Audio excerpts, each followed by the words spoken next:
Today we are counting down the top 10 most valuable and historically important Marvel comics of the year 1984. We're going to count them down from 10 to 1, look at highlights of each comic, including their price guide growth and their rarity, and compare the books. So watch to the end to learn some interesting facts about comparing these books.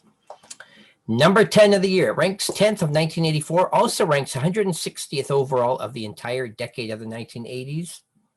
It's only become a key book in the last few years, but it's enough to get it ranking in the top 10. It is a preview of the first appearance of the Venom black costume.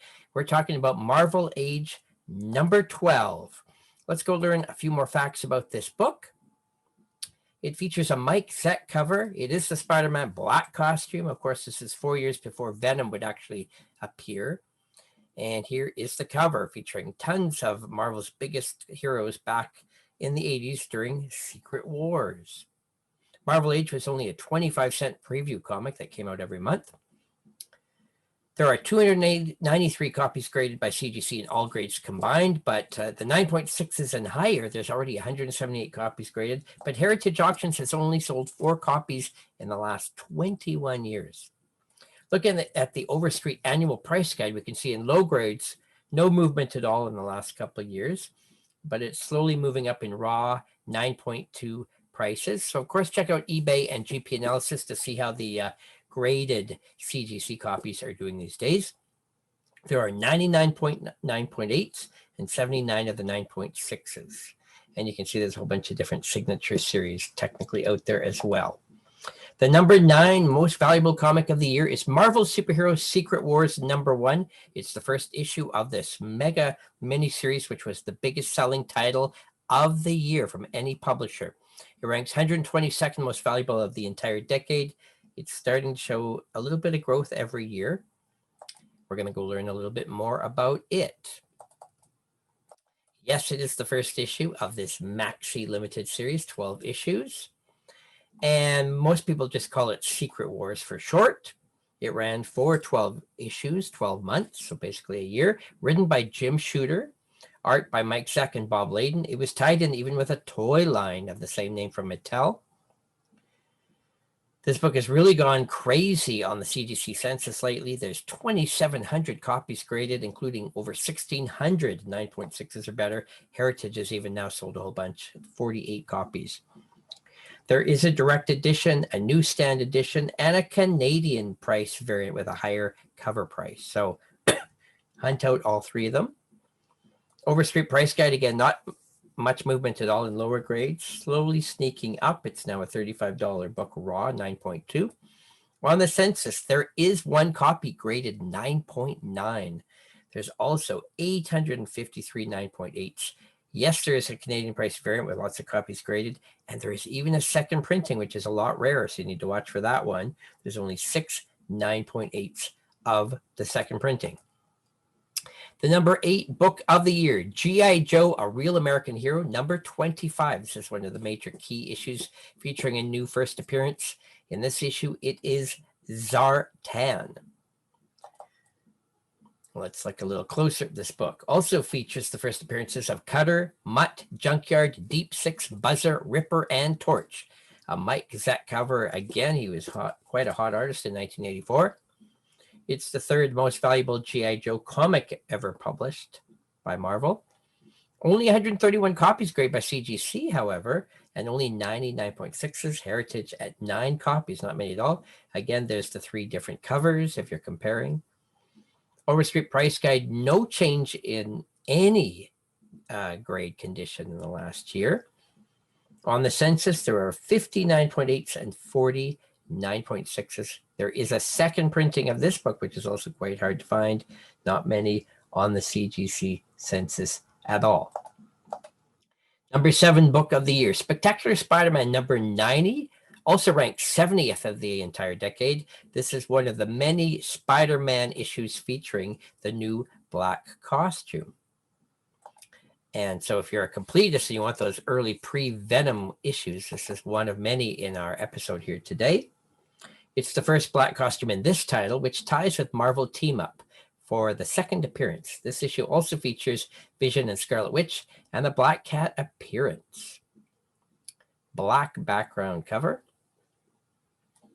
915 copies graded in total. 428 9.6s or higher. 28 sold by Heritage. Overstreet price guide, no movement at all in any grade in the last year. There are 188 9.8s, 240 9.6s. A bunch of the Canadian price variants are out there. So while the Canadian price variants are generally about 10 times rarer than the American, keep in mind, these are still massively printed books. So some of the Canadian price variants aren't that hard to find. Just depends on the book and the condition. Number 6, Star Wars 81. This is the third appearance of Boba Fett in comics and his third cover appearance. So this is the last one, the third of all three. And it ranks 63rd of the decade. Of course, this has been a really big book since the new wave of Star Wars movies hit. Checking this one out in further detail. Boba Fett Returns. This is possibly the nicest cover of the three. Very nice. I've always liked this one. There's the three versions. Tom Palmer painted cover. Also, the print run of this book estimated at 180,000 copies, which was still fairly high for a Marvel title at this time. 473 copies graded by CGC and 234 9.6s or better. Heritage, however, has only sold 9 copies. Overstreet price guide has been stalled for the last year in all grades. On the census, there are 99 9.8s, and the Canadian price variants, there are 4 9.8s.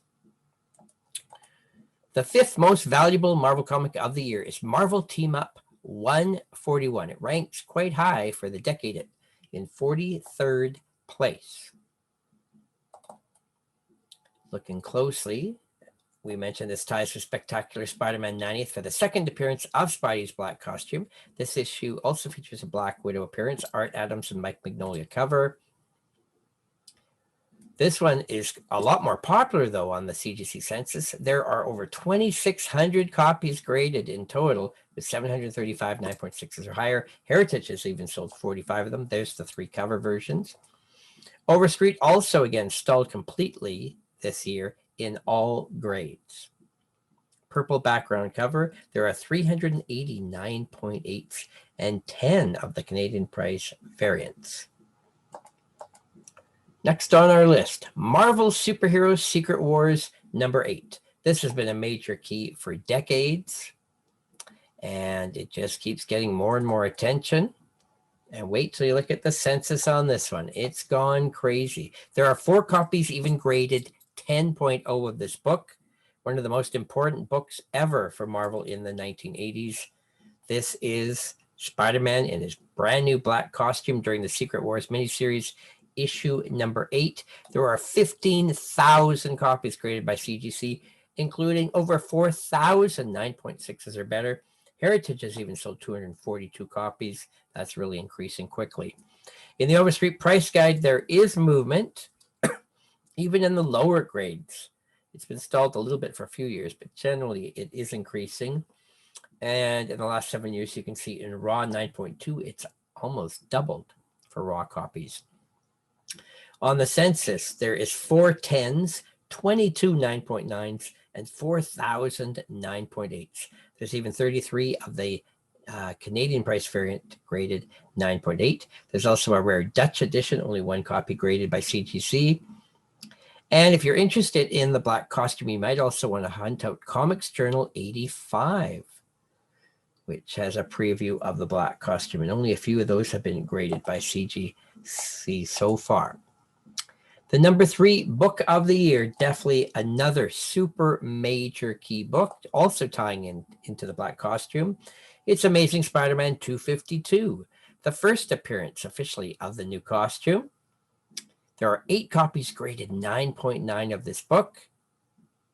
An instant classic cover. People love this book. And if you watch the CGC census over the last decade, you can see the price, the numbers are increasing greatly. Over 13,000 copies graded, including 4,400 9.6s or better. Heritage has sold over 400 copies now. Overstreet not moving super fast because this is generally a fairly common book, easy to find, but everybody does want it. It's a major key. So It's been stalled for a few years in lower grades, but it keeps sneaking up in high grades raw and has almost tripled in the last 15 years. On the census, there are the 8 9.9s, 1,300 9.8s. There's even 35 of the Canadian price variants graded 9.8. There's a really rare Greek edition, and the only copy graded is a 6.5. Number 2 of the year, this is turning out to be a really big book in the last few years. G.I. Joe, A Real American Hero, number 21. It's got the first appearance of Storm Shadow. And this book's also gone crazy on the CG census lately. Now there's over 1,500 copies graded, 479.6s or better. Heritage has only sold 27 copies, though. This book is a key issue. It's considered to be the silent issue with no dialogue. In the Overstreet price guide, you can see it's been sneaking up even in the lowest grades year by year and had a huge price jump just in the last year in high grade raw. Definitely a major key book right now. There's one 9.9 and 115 9.8s. There is a second and a third printing of this key book, so watch out for those. There are none of the second printings graded by CGC. The third printing has a few, and the Canadian price variant has some as well. And the number 1 historically most important comic from Marvel in 1984 hasn't always held number 1 position, but it has held it now for the last 5 years in a row. Before that, it only ranked 4th. So it's really become a major book in the last few years as more and more people realized it should have more value. It was undervalued for a long time. It is Transformers number 1, featuring the first appearance of the Hasbro toys. It ranks as the 8th biggest Marvel comic of the entire decade. This is a major book. Everybody wants this in their collection. The origin and first appearances of the Autobots and the Decepticons. There are 3 different printings of this comic, including another Canadian edition. There are 3 copies graded 9.9. In the CGC census, you can see it. This is another book that's gone crazy in the last few years, jumping up to 3,300 copies, over 1,300 9.6s or better. Heritage has sold over 100. In Overstreet, it's actually been stalled for the last 5 years, even though it's been ranking number 1 of the year for the last 5 years. But before that, it had a huge jump, doubling in a single year. On the census, we have the 3 9.9s and 486 9.8s. There's also a Canadian price variant. There is a second and a third printing out there with some copies graded, but not a lot. There's also a United Kingdom pressing, very rare on the census, and a Spanish edition with only 1 copy graded at all. Very hard to find. Now, let's compare these 10 top books of the year on the CGC census and see which books are getting graded the most, which ones seem to be the most hyped up ones that people are hunting out, and compare them all. So the first thing I noticed for sure, Superheroes Secret Wars 8. 15,000 copies graded, followed by Amazing Spider-Man 252 with 13,000. These 2 books are way ahead of the pack. After that, we get Transformers number 1 with only 3,000 copies. So let's look at the books with the lowest grades. G.I. Joe 25 surprisingly has only 131 copies graded in total, and Marvel Age 12 has only 293. Overall, looking at the highest graded ones, remember that Secret Wars 8 actually has copies graded 10 and 9.9. Amazing Spider-Man 252 has copies graded 9, as does G.I. Joe 21 and Secret Wars number 1. The book with the most copies graded 9.8 or higher is Secret Wars number 8, which is predictable since it's in the lead with the most copies graded in total. And the book that seems to be the rarest on the census again has to be G.I. Joe 25. Since it only had 131 copies, of course, there's way less copies, only 59.8. But that book is growing in popularity. So this gives you kind of a fun comparison. So when you're looking at prices, you need to compare rarity a bit and just see what's happening. But keep in mind, just because there are more books on the census doesn't mean the book is more common necessarily. It means it's more historically important. More people want copies of this book in their collections, and more copies are getting graded. So of course, Amazing Spider-Man related black costume issues are the big buzz of this particular year.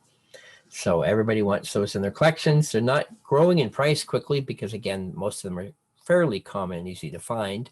But these books are sneaking up in age, right? So that's the whole thing. People want these 80s books in their collection before they get any older, because prices are going to start increasing for sure once these books turn 40 years old, and we're getting close. Please subscribe to this channel. I do this video every week. I'd like to thank you for watching. Remember, subscribe and join, because you'll get to watch these videos before everyone else. You'll get some tips if you want to hunt out some key books before everybody knows about them. Thanks for watching. We'll see you next week.